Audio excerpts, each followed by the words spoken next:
Ya, nah pertanyaan saya, data yang diminta itu sebenarnya ada dalam penguasaan termohon atau tidak?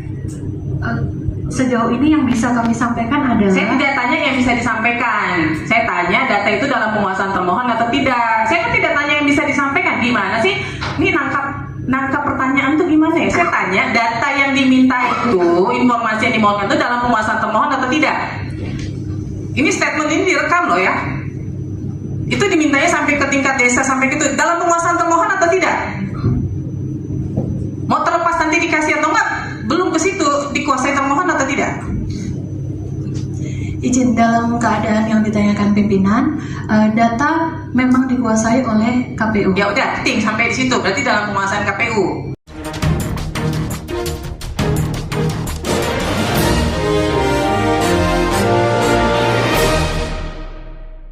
Selamat sore para netizen dimanapun kita berada, salam inspirasi bagi kita semua. Ini persidangan yang sangat luar biasa ya. Kenapa KPU begitu kan ya diminta data malah muter-muter di situ ya terkait dengan sidang sengketa informasi pemilu begitu kan ya dari KPU ya. Bahkan saya kira ini akan menjadi catatan penting kepada kita. Apa sih sebenarnya urgensinya ya dari ini semua? Kalau hanya muter-muter sana sini begitu kan. Bayangkan dari beberapa data begitu kan yang kemudian dilakukan begitu kan ya. Ini ketika ada persidangan, KPU ditegur oleh majelis ya karena terus coba kabur, nggak mau kasih data pemilu. Ya, video lengkap ya kita lihat saja dalam investigasi mereka begitu kan ya. Mereka bahkan sampai dikritik habis-habisan di situ. KPU dimintai data pemilu yang muter-muter di situ begitu kan. Seharusnya kan siapa yang terlibat begitu kan di dalamnya mereka. Kalau memang Bawaslu, KPU, PPK dan sebagainya yang kemudian bisa mengendalikan surat suara, ya jawab saja dengan jujur seperti itu begitu. Kenapa muter-muter di situ begitu kan? Biar menemukan titik temu di situ begitu, siapa yang bermain di dalamnya.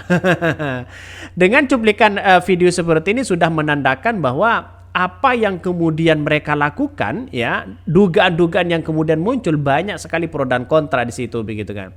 Bahkan ini video soal DPT gelap itukah ya? Kalau iya, gugatannya fix ditolak meski hakim ya terlihat membela penggugat. Bahkan ada yang mengatakan ya kapan ini disidangnya begitu ya. Bahkan ada yang mengatakan aman atau enggak begitu kan kalau ini dilakukan. Ini banyak sekali pro dan kontra. Jemput kemenangan, hancurkan kecurangan lewat kezaliman ya. Serempak bergerak, jangan cuma teriak. Lindungi hakim, tokoh masyarakat, para akademisi dan para potensi intimidasi penguasa dan haknya. Nah, inilah banyak sekali komentar-komentar dari netizen hal seperti itu. Tapi bagi kami adalah ketika mereka sudah sudah membuktikan misalnya siapa yang terlibat di dalamnya, ya kita harus menunjukkan proses di dalamnya. Tidak perlu takut begitu kan. Karena proses yang selama ini kita lakukan kayaknya maju mundur begitu kan ya. Kayaknya tidak ada marwah untuk bisa memberikan sanksi yang jelas, sanksi yang keras di situ, sanksi yang besar di situ begitu kan. Nampaknya seperti itu. Tapi kita tunggu sajalah bagaimana prosesnya. Masyarakat sudah muak dengan cara-cara seperti ini misalnya begitu kan.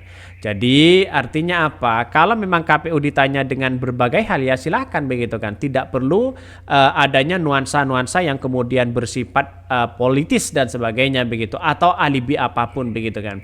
Sudah diberikan sinyal bahwa jika menghadapi ya cecaran siapapun dalam pengadilan atau intervensi, pasti yang dihadirkan adalah orang-orang yang tidak kompeten dengan jawaban yang dikondisikan oleh circle mereka. Tujuannya mengulur waktu dan memancing emosi para pihak dan pemirsa manajemen konflik. Wow, sampai segitunya komentar-komentar netizen begitu kan. Kritikannya luar biasa.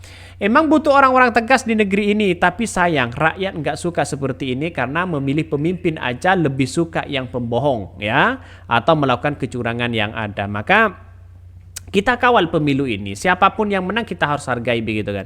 Saya pribadi begini, soal siapa yang menang, soal siapa yang kalah itu nomor terakhir. Tapi bagaimana cara mungkin ya kita betul-betul mengawal demokrasi kita begitu. Mana yang baik dan mana yang tidak baik dan sebagainya. Artinya apa? Artinya masyarakat benar-benar ya melakukan atau dilakukan dengan mengawal ini begitu kan. Maka saya pribadi memandang bahwa begitu kan ya, dengan adanya data-data yang sudah akurat begitu kan ya, dengan data-data yang dipublikasi, dengan data-data dugaan-dugaan yang kemudian dianggap curang dan sebagainya, itu harus diungkapkan kepada publik begitu kan. Semakin Anda tidak mengungkapkan kepada publik, maka semakin pula ya Anda sudah menciderai demokrasi kita sebenarnya begitu. Itulah poin penting dari ini semua begitu kan. Kalau menurut saya pribadi bukan soal siapa yang kalah, soal siapa yang menang. Video dan perinci sidang sengketa informasi pemilu dari pemilu Yayasan Yakin versus KPU di Komisi Informasi. Pada 5 Maret 2024, sidang pertama sengketa informasi pemilu antara Yayasan Advokasi Hak Konstitusional Indonesia atau Yakin dengan Komisi Pemilihan Umum KPU digelar di Komisi Informasi Pusat KI yang dipimpin oleh sebuah majelis yang terdiri dari Ketua Sawaludin dan 2 anggota yaitu Rospita Visi, Paulian ya, dan Arya Sandiyuda. Sengketa dan proses persidangan melibatkan 3 permintaan informasi dari Yakin kepada Komisi Pemilihan Umum atau KPU tentang informasi IT atau server ya, pemilu dan data pemilu DPT hasilnya yang belum dijawab dengan ya memadai oleh KPU, dan sebagai konsekuensi mereka saat ini secara resmi menjadi sengketa dari KI sesuai dengan Undang-Undang Keterbukaan Publik. Kalau mereka disembunyikan misalnya data-data yang ada tidak dipublikasi, misalnya seperti orang gila bisa nyoblos ya, semuanya bisa nyoblos dan sebagainya begitu kan. Artinya ini kan masuk dalam kategori yang mana begitu kan. Jadi sampai hari ini banyak yang kemudian masih muncul spekulasi begitu kan ya, dugaan-dugaan kecurangan sampai hari ini, detik ini masih dibicarakan begitu ya. Akibatnya apa? Akibatnya mereka tidak netral dalam menangani hal-hal seperti ini begitu. Saya yakin dan saya yakinnya kalau seperti ini terus masyarakat terpecah begitu kan, ada si dukung A, si B dan si C begitu, maka jalan satu-satunya menurut saya pribadi begitu kan ya, mana data yang kemudian menjadi acuan atau tidak, kita tunjukkan aja kepada publik begitu. Hasil singkat dari sidang pertama ya adalah sebagai berikut. Untuk 1 permintaan informasi data mentah Realcon, KPU belum dapat menentukan apakah informasi tersebut akan dapat disediakan dan akan memberikan jawaban dalam sidang berikutnya. Untuk 2 permintaan lainnya infrastruktur IT dan data mentah DPT. Bahkan kami menjadikan video lengkap dari sidang ini dan di bawah video akan disajikan rincian dari ketiga permintaan ya informasi. Salah satunya mereka menuntut keras begitu kan. Ini nampaknya hari ini begitu kan ya, saling saling adu data sebenarnya begitu kan. Mana yang berbohong, mana sengketa dan sebagainya begitu. Ini harus kita lihat begitu. Artinya apa? Artinya masyarakat sekarang ini benar-benar mengawal betul begitu dalam situasi politik seperti ini. Maka saya yakin dan saya yakinnya bahwa kalau memang pemilu ini jujur dan adil begitu kan ya, maka menghasilkan sebuah pemimpin yang adil juga begitu. Tapi begitu sebaliknya begitu kan. Kalau hasilnya hasil curang, maka saya yakin agak pesimis untuk menghasilkan sebuah pemimpin yang baik.